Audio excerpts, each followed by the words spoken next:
Have you ever wondered why we say get older instead of go older? Or why notice and realize seem so similar yet mean completely different things? Today, we're diving deep into the secret rules behind these tricky verbs that have puzzled even the most seasoned English learners. Stay tuned as we unlock the mystery behind every confusing word.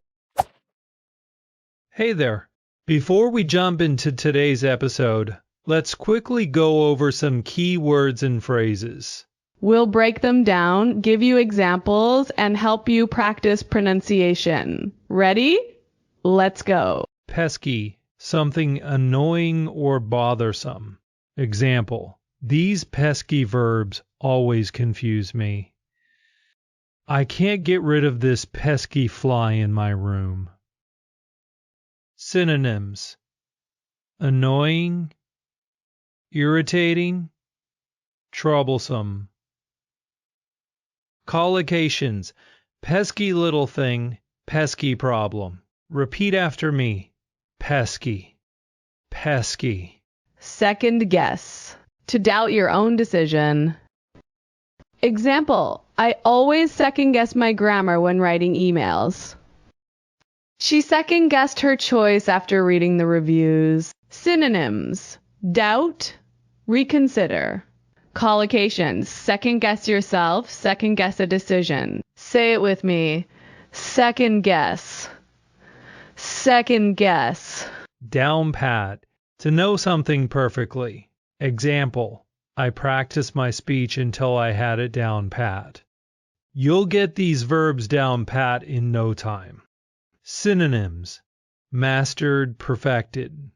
Collocations: have something down pat, get something down pat. Let's say it.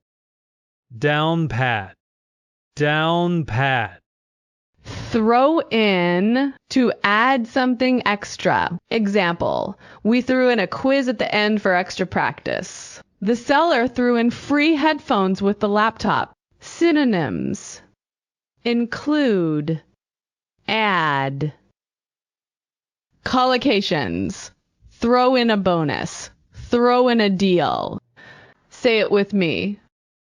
Throw in, throw in.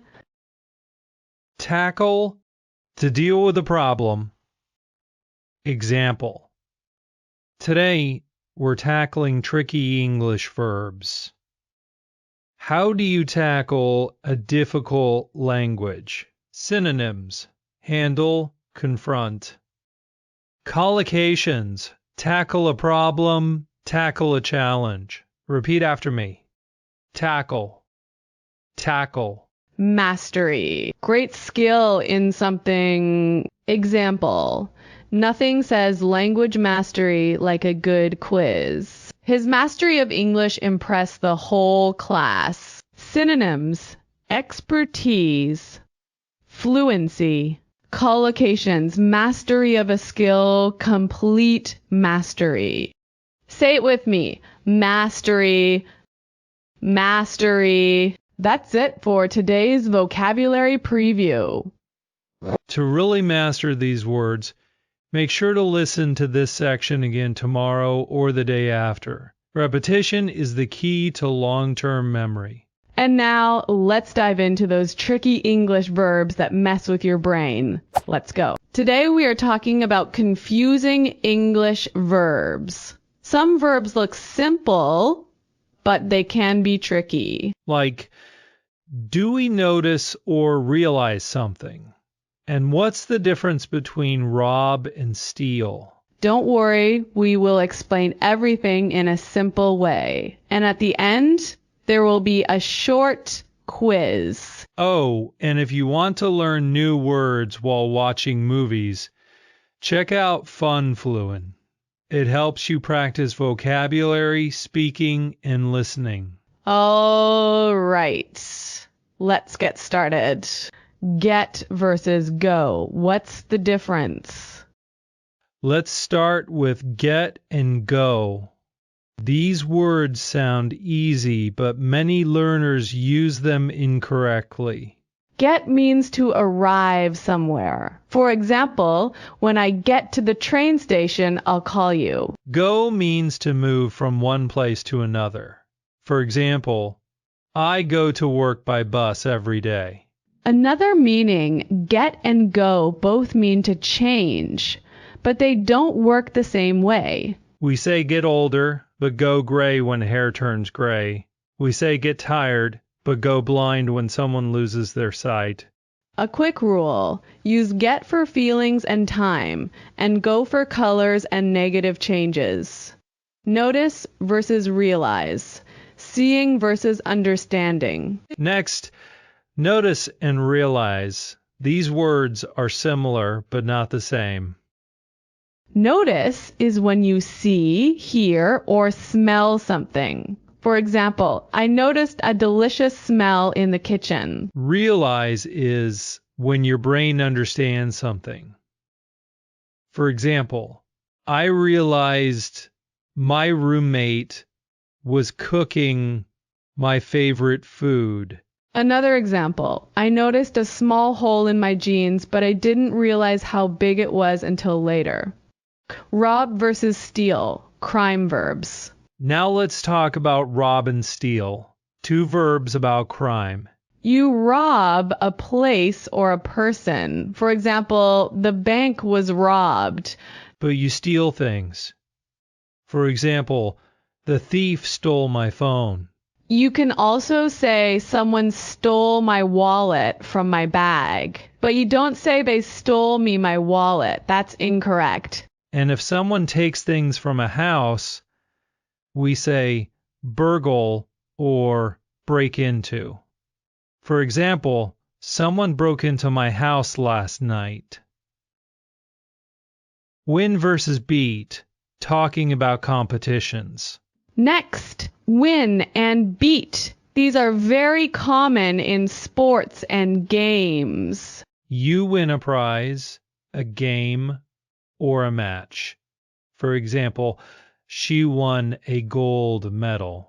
You beat a person or a team. For example, she beat her opponent in the final match. Another example. Liverpool won the match. They beat Manchester United 2-0. Affect versus effect. What's the difference? Even native speakers confuse these words. Affect is usually a verb. It means to change something. For example, lack of sleep affects my energy. Affect is usually a noun. It means the result of a change. For example, one effect of sleeping well is feeling happy. A quick trick. If you need a verb, use effect. If you need a thing, use effect. Wake versus wake up. What's the difference? Last one, wake and wake up. Both mean to stop sleeping, but wake up is more common.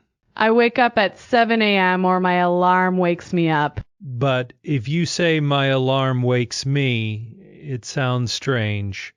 Wake alone is more formal.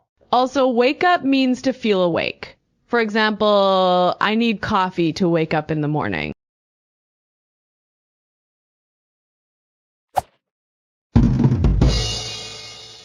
Quiz time. Now let's test your English comprehension with a quick quiz.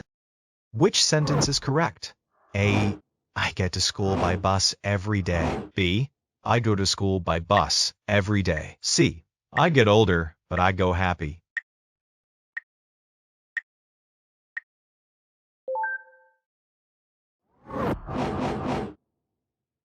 Question 2. What does realize mean? A. To see or hear something. B. To understand something. C. To smell something delicious. Question 3. Which sentence is correct? A. The thief robbed my phone. B. Someone stole my wallet from my bag. C. They stole me my wallet.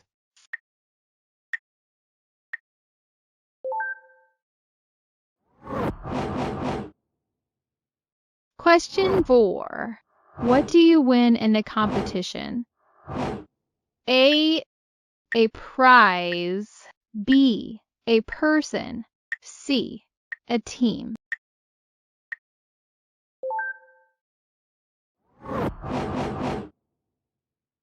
That's it. Whether you aced it or learned something new, you're on your way to mastering tricky English verbs. Keep practicing and remember, learning is all about the journey. Stories help words stick. So let's wrap up with a fun one using today's verbs. I walked into my exam ready to ace it until I saw those pesky, tricky questions. I second-guessed every answer, erased them, then rewrote them again. My friend had this topic down pat, but I just threw in random guesses. In the last minutes, I tackled the hardest question, hoping for the best. If only I had studied with FunFluent, then I'd have true language mastery. Repetition is key to memory. Replay this story tomorrow and the next day, and soon you'll use these verbs naturally. No second guessing. And hey, if you don't want to second guess your English skills, hit that subscribe button. It's like throwing in a little extra learning every week for free.